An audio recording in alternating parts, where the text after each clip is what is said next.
नमस्कार दोस्तों, आज हम लोग जिस चैप्टर या जिस टॉपिक की बात करेंगे वो टॉपिक है द्विपद प्रमेय या बाइनोमियल थ्योरम।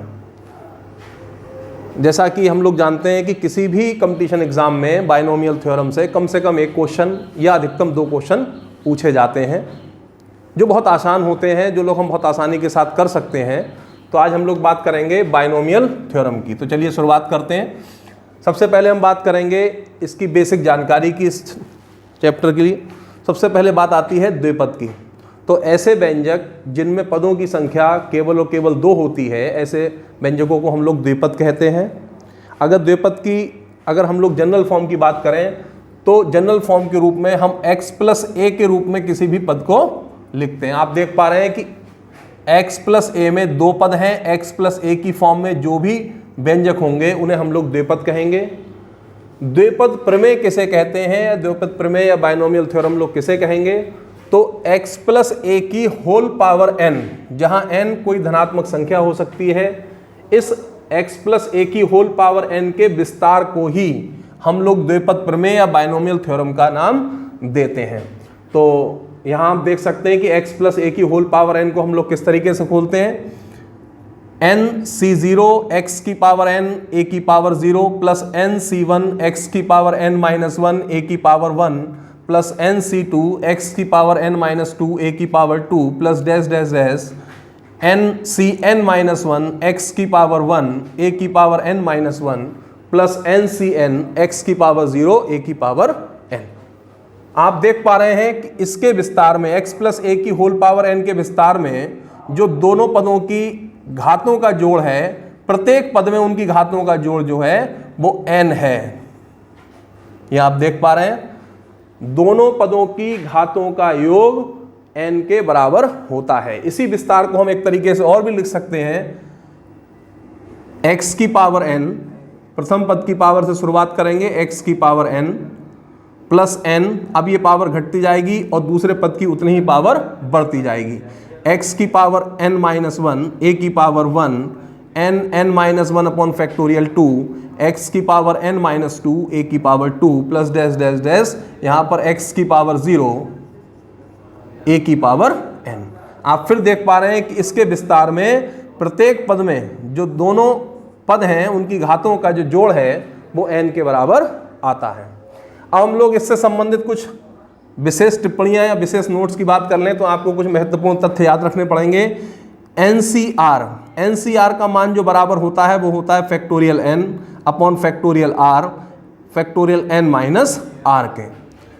दूसरा है एनसीआर की वैल्यू बराबर होती है एनसीएन माइनस r के। और तीसरी सबसे इंपॉर्टेंट चीज, x प्लस a की होल पावर n के विस्तार में जो कुल पदों की संख्या है, यहां पर अगर हम ये देखें कि इसके विस्तार में जो कुल पदों की संख्या आती है वो संख्या आती है n प्लस 1 के बराबर, यानी कि x प्लस a की जो होल पावर है उस होल पावर से एक ज्यादा। ठीक,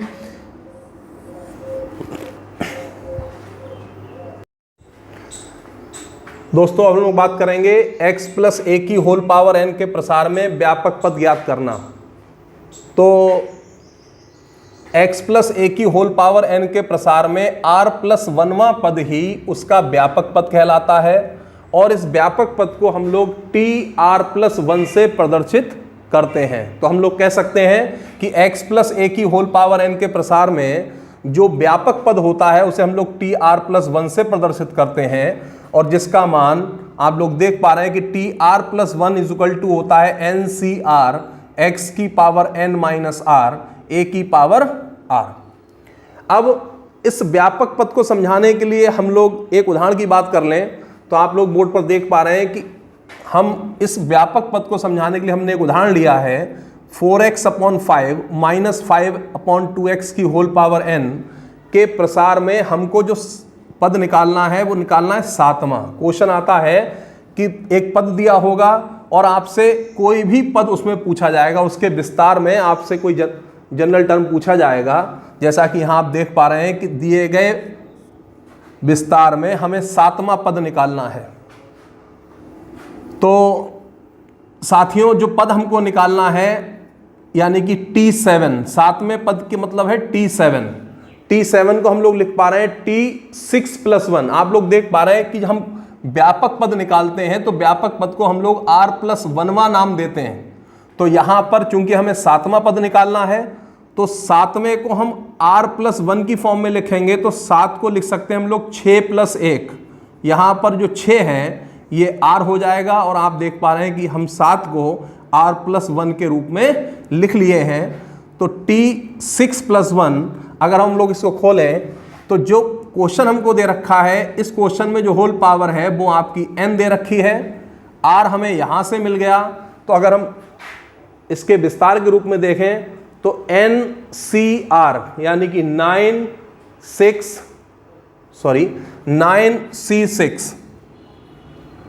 4x/5 की होल पावर n यानी कि 9 - r यानी कि 6 -5/2x। आप देख पा रहे हैं कोई भी विस्तार हम लोग जो लेते हैं वो x+a की फॉर्म में लेते हैं। यहाँ चूंकि माइनस दे रखा है तो उस माइनस को हम लोग पद के साथ ले लेते हैं, तो -5/2x की होल पावर 6, जैसा कि आप फॉर्मूले में देख पा रहे हैं। इसको हमने सॉल्व किया। 9C6 को हम लोग सकते हैं 9C9 - 6। आप लोगों को ये बताया था मैंने कि NCR = होता है NCn - r के बराबर। इस फॉर्मूले का प्रयोग करते हुए हमने NCR को NCn - r के रूप में लिख लिया। बाकी 4x/5 की होल पावर 3, 5/2x की होल पावर 6, क्योंकि हमारी होल पावर सम है इसलिए माइनस प्लस में कन्वर्ट हो जाएगा। और इसको सॉल्व करते हुए हमने देखा कि ये हमारा 10,500/x³। तो हम कह सकते हैं कि दिए गए क्वेश्चन में जो 7वां पद होगा वो 7वां पद होगा 10,500/x³। हम फिर से एक बार इसकी बात करें, कोई भी आपको एक पद दिया जाएगा, उसकी कोई होल पावर होगी, उसके प्रसार में आपसे कोई पद पूछा जाएगा। वो पद कोई सा भी हो सकता है। यहाँ क्वेश्चन में 7वां दे रखा है, 8वां हो सकता था, 9वां हो सकता था, 10वां हो सकता था। तो जो सा भी पद आपको निकालना है, T7 जैसे 7वां पद निकालना है तो T7, अगर 8वां निकालना होता तो T8। तो T7 को हम लोग, जो ये 7 है जो सा पद हमें निकालना होता है, उसको हम r+1 की फॉर्म में लिख लेते हैं। यानी कि 7 को हमने लिख लिया 6+1। अब ये जो 6 है ये हमारे लिए r का काम करेगा, क्वेश्चन में दी गई घात हमारे लिए n का काम करेगी, और हम इस फॉर्मूले से वो पद ज्ञात कर सकते हैं। दोस्तों, अब अगर x+a की होल पावर n के प्रसार में अंत से हमसे कोई पद पूछ लिया जाए, अभी आपने लास्ट टॉपिक में पढ़ा कि अगर x+a की होल पावर n का विस्तार हो तो हम लोग प्रारंभ से कोई पद ज्ञात करना चाहें तो हम लोगों ने अभी पढ़ा किस तरीके से ज्ञात करेंगे। मगर अगर यही क्वेश्चन थोड़ा चेंज होकर आ जाए, जैसे x+a की होल पावर n के विस्तार में अगर हमसे अंत से कोई पद पूछ लिया जाए तो उस पद को हम लोग कैसे ज्ञात करेंगे। तो आप देख पा रहे हैं कि x+a की होल पावर n के विस्तार में अंत से r+1वां जो पद होगा वो प्रारंभ से n-r+1वां होगा। यानी कि हम ये कह सकते हैं किसी भी विस्तार में लास्ट से जो r+1वां टर्म है वो प्रारंभ से n-r+1वां टर्म होगा। इस आर्टिकल को हम लोग एक एग्जांपल से समझेंगे।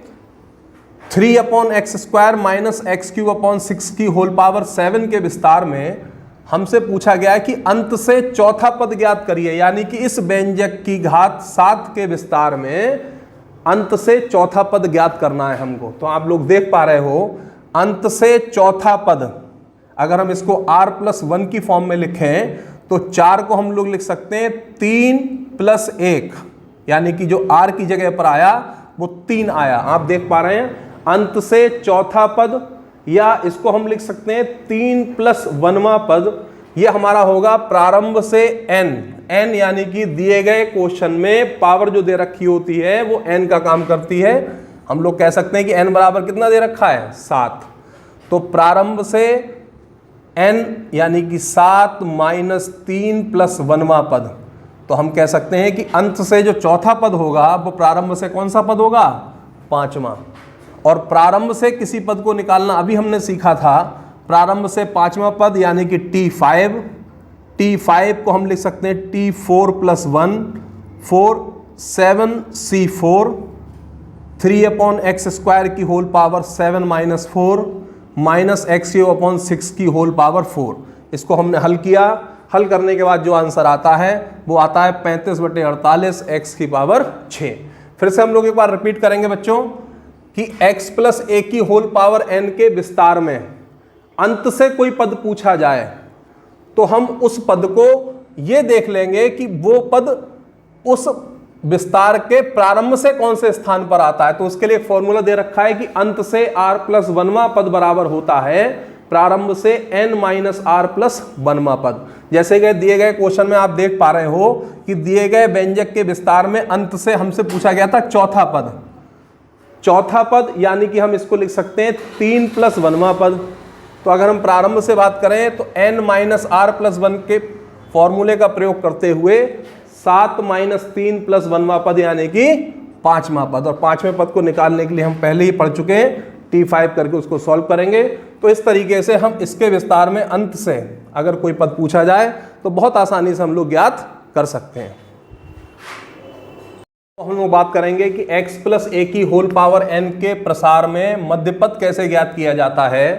तो हम लोग अब बात करेंगे कि किसी के विस्तार में x + a की होल पावर n का अगर हम विस्तार करें तो उसमें मध्य पद कैसे ज्ञात किया जाएगा। तो ये डिपेंड करेगा उस होल पावर की घात पर, n पर हम लोग डिपेंड करेंगे। तो जैसे कि हम देख पा रहे हैं कि अगर n हमारी एक सम संख्या है तो जैसा कि हमने पढ़ा है कि x + a की होल पावर n के विस्तार में कुल पदों की संख्या होती है n + 1।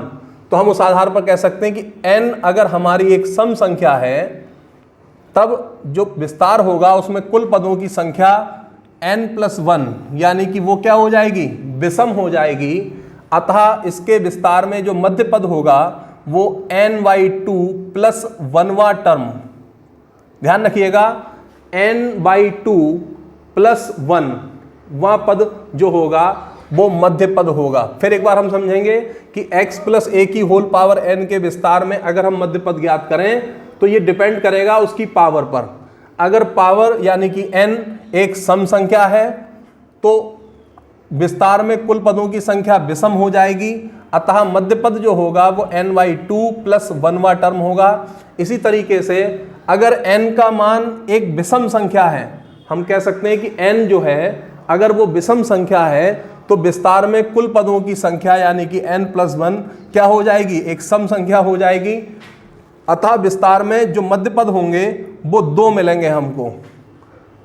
तब मध्य पद जो होगा वो n + 1/2वां पद और n + 3/2वां पद। ध्यान रखिएगा, अगर n की संख्या सम है तो एक मध्य पद और अगर n की संख्या विषम है तो 2 मध्य पद हमको मिलते हैं। ये बिल्कुल ध्यान रखिएगा, कभी कभी एक क्वेश्चन बन जाएगा कि x + a की होल पावर n के विस्तार में कितने मध्य पद होते हैं। एक क्वेश्चन तो ये बना कि कितने मध्य पद होंगे और मध्य पद ज्ञात करिए, ये 2 अलग अलग क्वेश्चन हैं। तो हम कह सकते हैं कि n अगर सम है तो मध्य पद 1 होगा और n अगर विषम है तो मध्य पदों की संख्या 2 होगी। तो अब हम एक क्वेश्चन ले लेते हैं इस बात को समझाने के लिए। xy3 + 9y की होल पावर 10 के प्रसार में हमको मध्य पद ज्ञात करना है। तो अभी हमने पढ़ा कि होल पावर n पर डिपेंड करेगा कि मध्य पद कितने हैं। तो यहाँ हम देख पा रहे हैं कि n बराबर कितना दे रखा है, 10, जो कि क्या है, एक सम संख्या। अगर सम संख्या है तो मध्य पद कितने मिलेंगे, केवल 1। तो हम कह सकते हैं कि मध्य पद जो होगा वो 10/2 + 1, यहाँ हम लिख पा रहे हैं, इस फॉर्मूले का प्रयोग किया गया है। 10/2 + 1वां पद यानी कि 10/2, 5 + 1, छठवां पद जो होगा वो मध्य पद की तरह काम करेगा।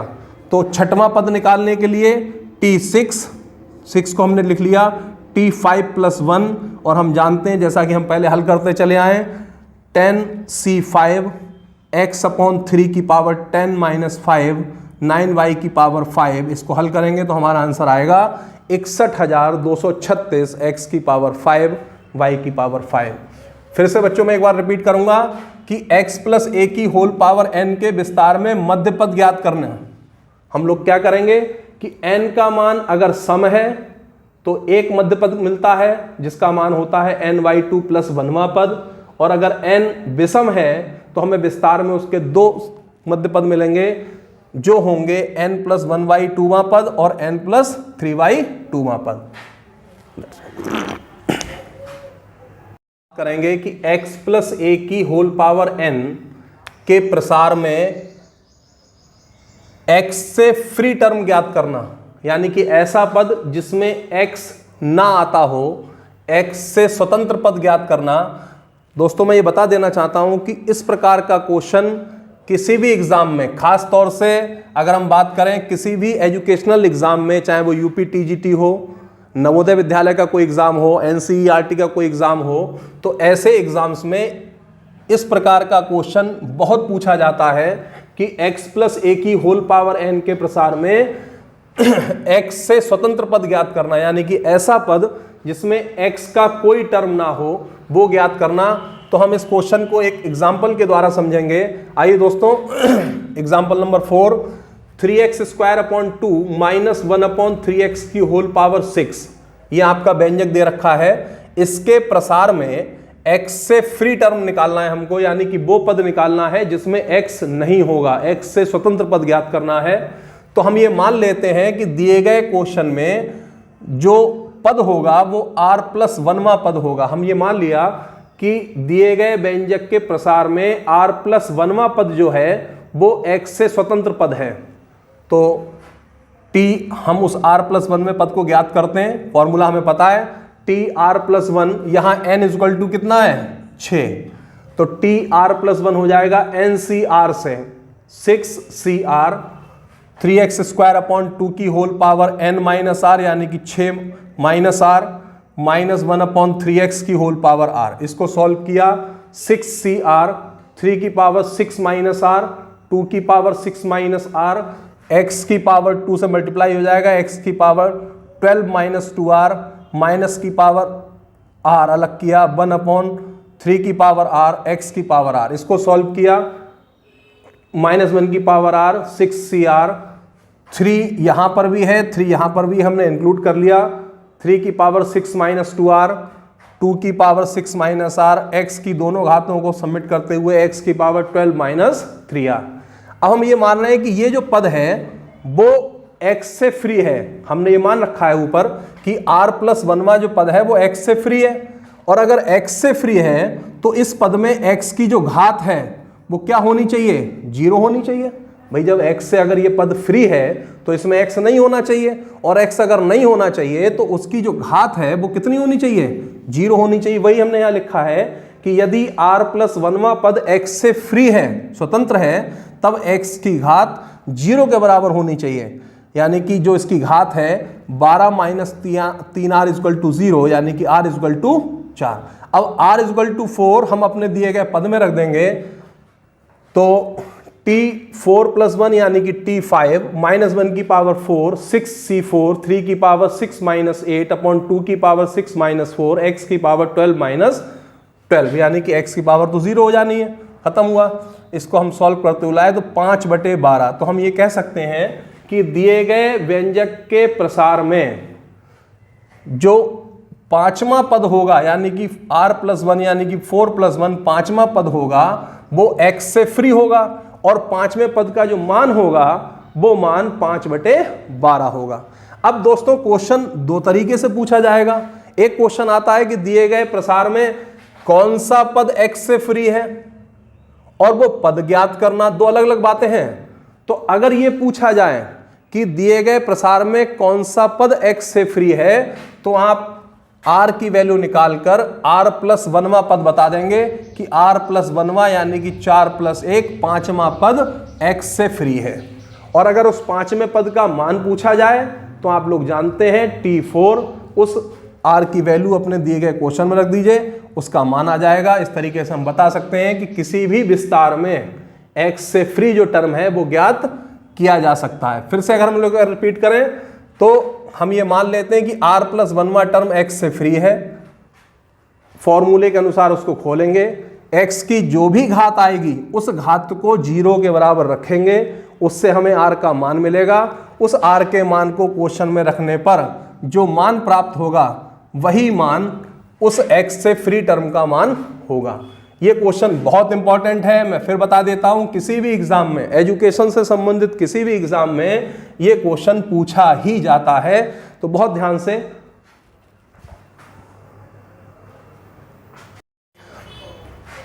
दोस्तों, द्विघात समीकरण के बाकी टॉपिक्स को हम लोग अपने सेकंड पार्ट में पढ़ेंगे, तो जल्दी आप तक पहुंचेगा। अगर मेरे पढ़ाने का तरीका आप लोगों को पसंद आता हो तो प्लीज़ मेरे चैनल को सब्सक्राइब करें। धन्यवाद।